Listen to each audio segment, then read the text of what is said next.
நண்பர்களே, இந்த புத்தம் புதிய காணொலியில் உங்கள் அத்துணை பேரையும் வரவேற்பதில் மிக்க மகிழ்ச்சி கொள்கிறேன். இன்னைக்கு நம்ம பார்க்க போகிறது சிம்ம ராசி. காலபுருஷ தத்துவத்துக்கு 5ஆம் வீடு என்று சொல்லக்கூடிய சிம்ம ராசி. சிம்மம் அசாத்தியமான கேப்பபிலிட்டி உள்ள ஒரு ராசி, திறமைகளை உள்ளடக்கிய ஒரு ராசி. சிம்மம் எல்லாத்தையும் ஜெயிக்கக்கூடிய ஒரு ராசி.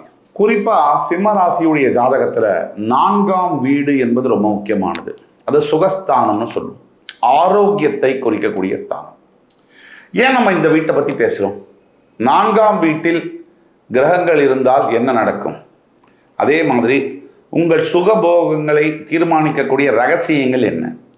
தவிர சிம்ம ராசிக்கு அபூர்வ கிரக சேர்க்கைகள் என்ன? உங்களுடைய தனிப்பட்ட ஜாதகத்தை எடுத்து வச்சுக்கோங்க. அதுக்காக இப்போ நம்ம சொல்லக்கூடியது அப்படியே பொருந்தும் அப்படின்னு சொல்லிட முடியாது. நாம் சொல்லக்கூடியது பொது பலன்கள். பொருந்தலாம், 75% பொருந்தலாம், 25% பொருந்தாமல் இருக்கலாம். அப்படி அதற்கும் மேல் உங்களுக்கு சந்தேகம் இருக்குன்னா கீழே கொடுக்கப்பட்டுள்ள வாட்ஸ்அப் நம்பரில் எங்களை தொடர்பு கொண்டு பேசும்போது உங்களுக்கான 1-to-1 கன்சல்டேஷன் நாங்கள் ஃபிக்ஸ் பண்ணி நானே உங்கள்கிட்ட நேரடியாக தொடர்பு கொண்டு பேசி உங்களுடைய வாழ்க்கையில் எந்தெந்த பிரச்சனை இருக்குது, அதுக்கு என்ன தீர்வுங்கிறத உறுதியாக தீர்மானமாக சொல்ல முடியும். இப்போ சிம்மராசிக்காரர்களுக்கு உங்களுடைய ராசியாதிபதியான சூரியன் 4ஆம் வீடு சொல்லக்கூடிய விருச்சிகத்தில் இருந்தால் பாரம்பரியம் மிக்க ஒரு குடும்பத்தில் நீங்கள் பிறந்திருப்பீங்க. லெகசின்னு சொல்லுவோம். அப்பா வழியில் வரக்கூடிய சொத்துக்கள் அதிகமாக கிடைக்கும்.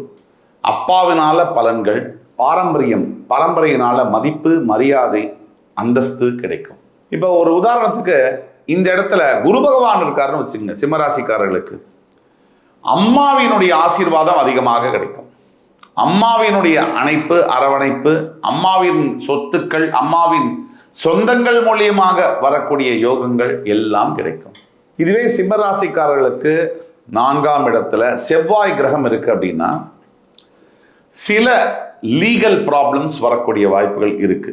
ஆனாலும் கண்டிப்பா அசைக்க முடியாத சொத்துக்கள், அசையா சொத்துக்கள் நிறைய வரும் வாழ்க்கையில்.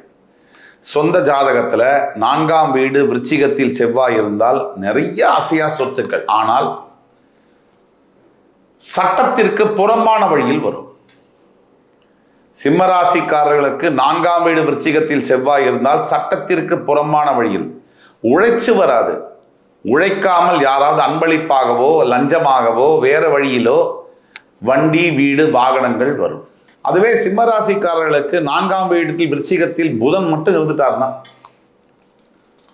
உச்சக்கட்ட புத்திசாலி, மிக துல்லியமாக கணிக்கக்கூடிய புத்தி திறன்கள்.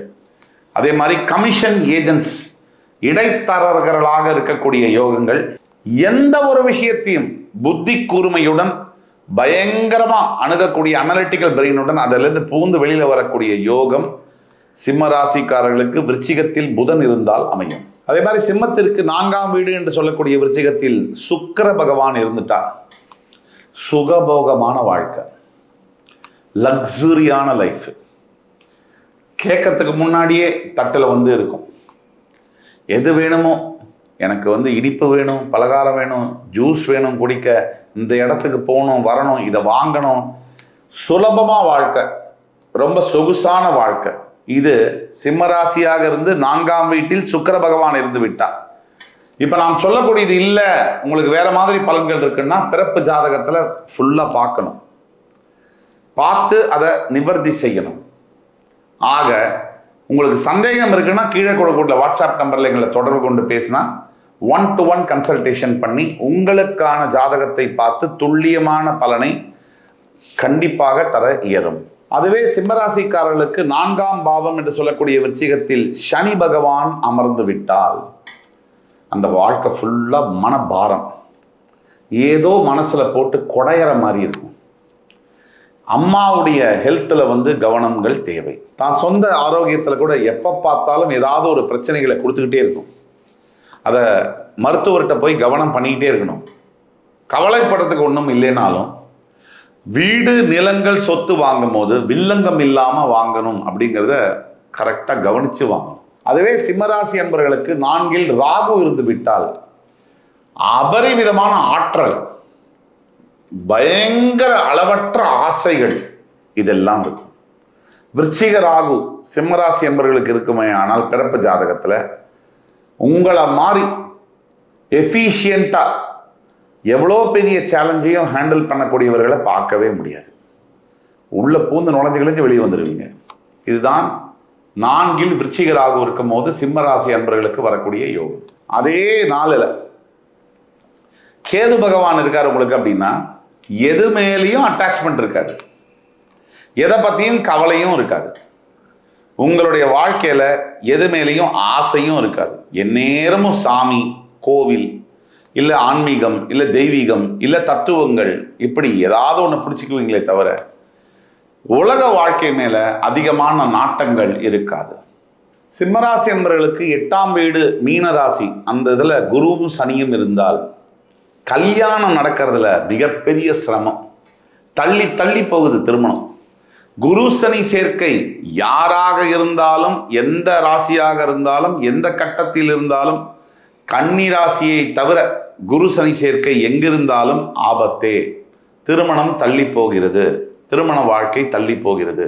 ஆனால் சிம்மத்திற்கு திருமணம் தள்ளி போனாலும் நல்லதா நடக்கும், லேட்டாக நடந்தாலும் நல்ல ஒரு மேரேஜ் நடக்கும். மற்ற ராசிகளுக்கு சற்று சிக்கலாகவே அது அமைகிறது.